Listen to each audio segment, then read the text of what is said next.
There are a ton of builds in Destiny, and with Frontiers on the horizon, I asked you all what you thought was the best build for every subclass on each class. Those votes and responses are what sparked this series to life, and I'm making these videos in hopes that they can be used as refreshers for current players and complete guides for new players looking to hop into the game. All of these builds will not be using the seasonal artifact and can be used in any endgame content that you would like to do. So if you want a build to work towards that should last theoretically forever, look no further. Once everything is posted, there will be a total of 18 builds for you to chase after, so if you're curious about another playstyle, definitely be sure to check them all out. I've been working on this project for quite a while, and it has definitely taken a long time, so I really hope you all can enjoy them. If it wasn't for you, series like this could not exist, so I just wanted to say thank you. And finally, if you are new here and enjoying the content, consider doing all the normal YouTube stuff and joining our Discord server. All of your support really does go a long way and is genuinely appreciated.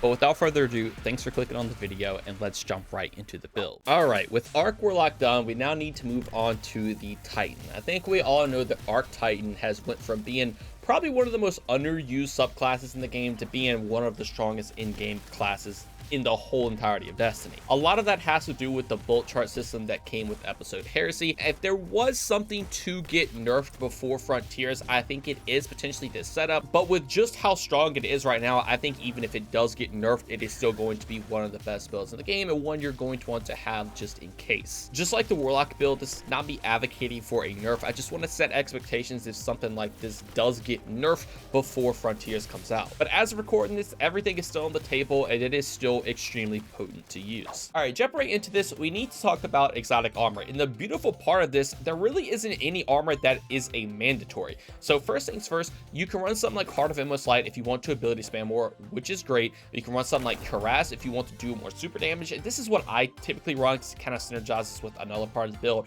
but you don't have to. You can run anything else. Even if you want to run something like Insurmountable Skullfort to have unlimited melee charge, you can do that as well. Again, it is totally up to you, but I personally do opt in to run Cuirass the most often because it's just the easiest and it lets your Thundercrash do a ton of damage, and it also has some synergies with our subclass. So if we take a further look at Cuirass, it has the exotic perk Glorious Charge. So it greatly increases your Thunder Crash damage and grants you damage resistance after impact. Melee final blows while amplified grants you super energy. So having that increased Thunder Crash damage and damage resistance when you come out of it is great, but pretty self-explanatory. The other benefit of the exotic is that when you get melee final blows while you're amplified, you're going to get super energy. So there are a lot of things that is going to play into our melee with this build, and you're going to be able to punch things a lot and do a ton of damage with those melees. That in return is obviously going to grant you extra super energy to use your buffed Thunder Crash, and the synergy of it just flows very, very nicely. Now, to talk about all that, we do need to take a look at our subclass, and our first aspect is going to be Knockout. So critically wounding a target or breaking their shield infuses your melee attacks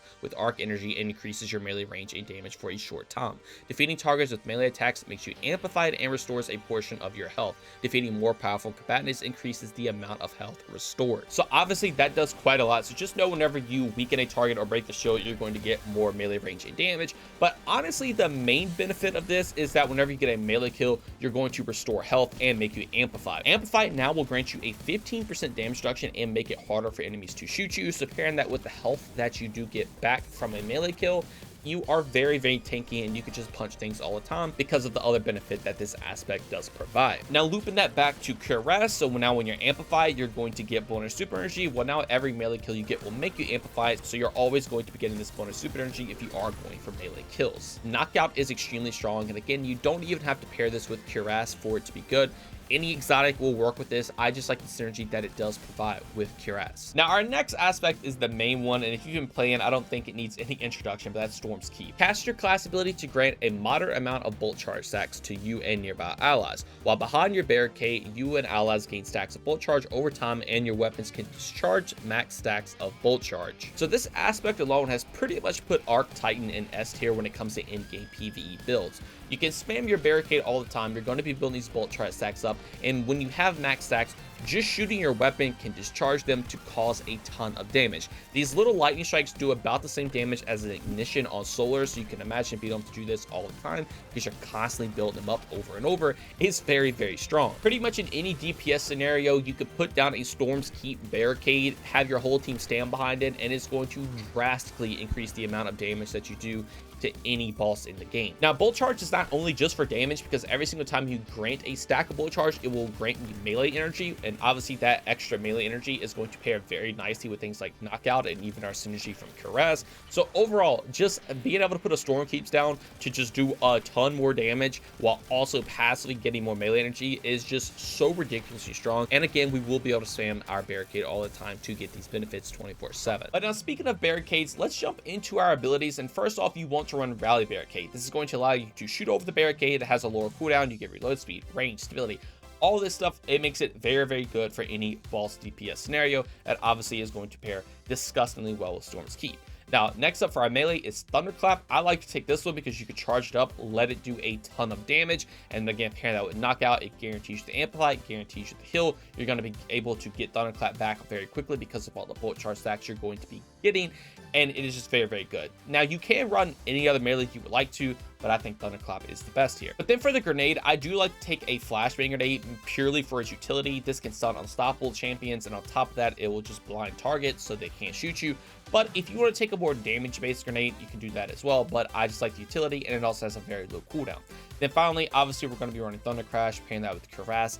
You're going to be able to do a ton of damage. But now for the fragments, just like the Warlock, we're going to be taking Spark of Resistance. So when surrounded by combatants, we would be more resistant to incoming damage, which is obviously very, very good. But Spark of Ions is the next one. So whenever you defeat a jolted target or defeat a target with Bolt Charge, it will create an Onyx Trace. The Onyx Trace is going to grant us ability energy, which is great, and play into some of our other fragments. We're going to be able to jolt targets all the time. And of course, obviously, we're going to defeat targets with Bolt Charge because of Storm's Keep. Now, next up is Spark of Discharge. So whenever we get Arc Weapon Final Blows, we can make an Onyx Trace, and then on top of that, whenever we collect the Onyx Trace, it will grant us Bolt Charge. So now, defeating targets with Bolt Charge or make an Onyx Trace, and then the Onyx Trace that we make will grant us more Bolt Charge. Again, you can already see the synergy here in the loop that we're trying to make, but the added benefit is that Arc Weapons can now make even more Onyx Traces, so we can just keep making these everywhere to keep getting our abilities back, so we can spam our barricades even more often, and even our melee. Now, finally, is just Spark Frequency, so whenever we get a melee hit, it's going to increase our reload speed and stability for our weapons, which is nice, but the other benefit is that while we're amplified, every single stack of Bolt Charge that we get is going to be increased. So we're going to be getting 2 Bolt Charge stacks instead of 1 when we pick up things like an Onyx Trace, or just whenever any Bolt Charge is granted. So that means now we're going to be able to get 2 max stacks extremely quick with Storm's Keep, to discharge this all the time with our weapons. And typically you would have to use an ability to discharge this, but with Storm's Keep, if you're behind the barricade, you can just shoot your weapon and it discharges it, and it's what makes it so good. But then the cherry on top with something like Spark Frequency is that since this is a very melee focused build, you will get that increased reload speed stability pretty much all the time because of things like the Thunderclap and the fact that you want to use Knockout pretty much 24/7 to heal and get amplified. Now for the weapons with this build, you are going to want to run an arc weapon to proc things like Spark of Discharge, but I would highly recommend taking a weapon with Bolt Shot or Jolting Feedback, because this is going to allow your legendary weapon to apply a jolt effect, which again will further play into everything in the subclass that we were talking about. You're going to be able to make Onyx Traces because again, you will defeat a jolted target, and Jolt in general is just very strong for ad clear. Now for your heavy and special, it's honestly up to you. I will give a big recommendation to have a weapon that can either cause dot damage over time, or have something like a lost signal or any area denial frame grenade launcher, because that will drastically increase the amount of Bolt Charge stacks you build up. Because with Bolt Charge, if you deal sustained weapon damage when you already have a stack, it will build it up even faster. So pair that with Storm's Keep and having a damage over time weapon or something like area denial grenade launcher, it is disgusting. The other honorable mention is something like Psycho Pomp with a Rolling Storm. Again, this is area denial, so you can build it up extremely quick. Rolling Storm also builds Bolt Charge stacks up, so you can basically just keep discharging Bolt Charge everywhere if that's something you want to do. But I personally do like to play into Bolt Shot a little bit more. But again, it's totally up to you. If you want to take something like Psycho Pomp with Rolling Storm and just cause lightning strikes everywhere, you could totally do that as well. And then for the heavy, it's honestly up to you. Pretty much anything is going to work well. If you want to play into something that will grant Bolt Charge stacks, something like Thunderlords, you can. But overall, anything is going to work extremely well because you're just getting extra damage all the time with Storm's Keep anyway. But then for the stats with the build, I would definitely recommend 100 Resilience, because you 30% damage reduction. Since we are on a Titan, that will increase our class ability cooldown, so that means we'll get our Rally Barricade back faster to proc Storm's Keep. Next up is 100 Strength, so we can get our melee back as fast as possible. Again, with Thunderclap being a very strong melee, pairing that with Knockout, it's really nice to have that up. And then for the rest of the stats, I do just throw it into my Discipline so I can use my Grenade a little bit more often. Again, I'm really just using this for pure utility. me. I'm not using it to do damage, but again, if you want to opt in to take damage grenades, you can, because you will get it back pretty quick because of the onyx traces that we are making. But then for armor mods, this is what I'm running if you like to copy them down. But as a further look, I do like to take a harmonic siphon, so rapid arc weapon final blows can make an orb of power. These orbs going to play into mods and also our armor chart system. This is going to be great because again, rapid arc weapon final blows will also make onyx traces, and now it can make orbs. Now dynamo, so whatever we use our class ability, we'll get super energy back. Obviously we're going to be spamming storm keep all the time. That's the whole point of the build. We're going to be getting extra super energy now for that buff thunder crash if you are running cuirass, and then with hands on we'll get bonus super energy on melee kills as well. Again, we're playing heavy to our melee, heavy to our class ability. These are no brainers to take since we want to get extra super energy anyway for cuirass, and the cuirass is also doing that because we will be amplified. It's a disgusting combination. Now for our arms, I do like to take a harmonic loader so I can increase your load speed for arc weapons, since you always want to run an arc weapon with this build. This is just nice to have so you can keep the flow of going. If you do have something like volt shot, you can reload that jolting shot in there a lot quicker.